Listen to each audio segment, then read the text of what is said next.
Good morning. Today is July 19th, 2013, and this is the week in review. Last week I sat here in my rain gear and my umbrella. This week the rain has subsided and left us with the hazy, hot, and humid weather that we anticipated after the storm. The average temperature this week has been 94 degrees with a low of 74 and a relative humidity of 89%. Those three factors together are perfect for disease activity. They don't get any better. That is the disease wheelhouse. So our disease control intervals continue to be shortened. In fact, we are spraying greens and teas this morning with the anticipation of thunderstorms this weekend. Hopefully with the thunderstorms this weekend, it will bring behind it milder temperatures. Milder, I'm meaning mid to high 80s, which are much better than the 90s. It gives the turf a little bit of a break. And I did see in the extended forecast a 60-degree night in there. That is good. We need some 60-degree nights. That's what brings on recovery. So hopefully we'll keep our fingers crossed for that kind of weather.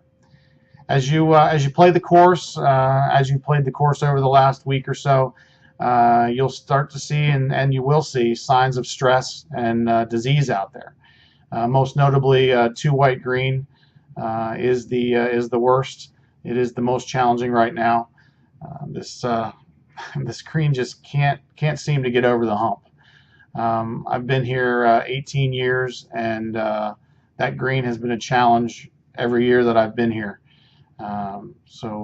We continue to provide the proper inputs, but what it really needs is a fan. And if you look back at 4 white green, it used to suffer the same summer fate as 2 white and struggle. And now with that fan running 24 hours a day, 7 days a week, it is gone from being one of our most challenging greens to being one of the best greens on the golf course, quite frankly. So, I haven't thrown the white flag up on two white, so to speak, no pun intended. But going forward, as the weather stabilizes, we will seed that green, continue to see recovery as I said, as the weather breaks, and going into the winter, I will recommend covering that again this year to continue to grow roots and get good turf cover going through the winter. Open it up in the spring, and hopefully give it a good chance going into next summer.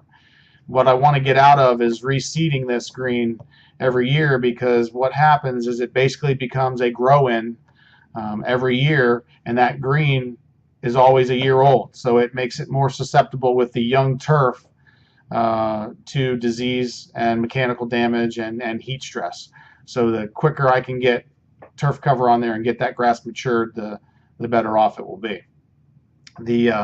As I mentioned, the fan on 4 white, it has come under fire from the city of Fairfax recently. I received a phone call from the city manager stating that there was a noise complaint from a resident of the city. This resident doesn't happen to live adjacent to the golf course, but was walking on the bike trail behind 4 white and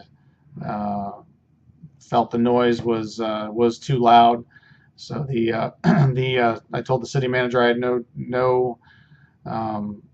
plans to lessen the frequency of the fan, and he's going to have the zoning department come out and take decibel readings. So I will keep you posted on the outcome there. But I'm looking to dig in pretty good on that one, because the success of that fan is undeniable on that green. So as we continue to battle disease spores are still active. However, on 8 white fairway, we are going to go back to the paths. I did this today, cart paths only on that fairway, and the reason for that is that the cart traffic transports spores to healthy turf on that fairway. You can see the cart tracks where disease spores have been tracked throughout the fairway. And so going forward, until further notice, the only traffic that fairway will receive will be a fairway mower on the heels of a fungicide application so that the spores are hopefully kept in check. Then we will mow it and then keep checking accordingly. But I'll get you off the paths as soon as I can on that hole, and I really appreciate your patience. I know that we've had to go on and off paths on different holes for one reason or another, and I know it's an inconvenience, but I do appreciate your patience with that because the turf will be the better for it. This week we had a challenge with the irrigation pump station. Nothing mechanical. It was a surge, basically an electrical spike from our transformer that caused a breaker in the pump station to trip. And what happened there is it doesn't allow all of the areas of the golf course to finish their irrigation cycle. So we were forced to finish those cycles in the morning. A lot of them were, greens and tees, because we water those later in the evening, later actually as early in the morning as possible prior to play, so that we minimize leaf wetness, which promotes disease. So I contacted the power company. That issue should be resolved by Monday, and hopefully, fingers crossed, we shouldn't have an issue, because there's no worse feeling in the world than coming in the morning and seeing that your irrigation didn't run and it's going to be 97 degrees. So you see the gray hair here and the gray hair here. There's going to be a little bit more if that continues. So hopefully Monday that'll be in the rearview mirror.